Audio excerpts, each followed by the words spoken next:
Hello guys, in this video I'm going to show you how to see construction on the map in the Waze application. But first I wanted to tell you that don't forget to subscribe, because at 100,000 subscribers I'm going to show you my whole YouTube revenue statistics and growth strategy, how you can make money online.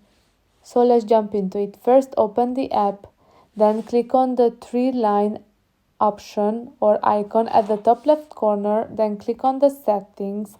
Now you have to click on the map display, and here you should see the view on map section, and the first option is reports. Click on it and scroll down where you should see the construction option. Now you should see that now it's turned on for me, the show on map option. And if you want to see on your map the construction sites, then you have to turn this option on.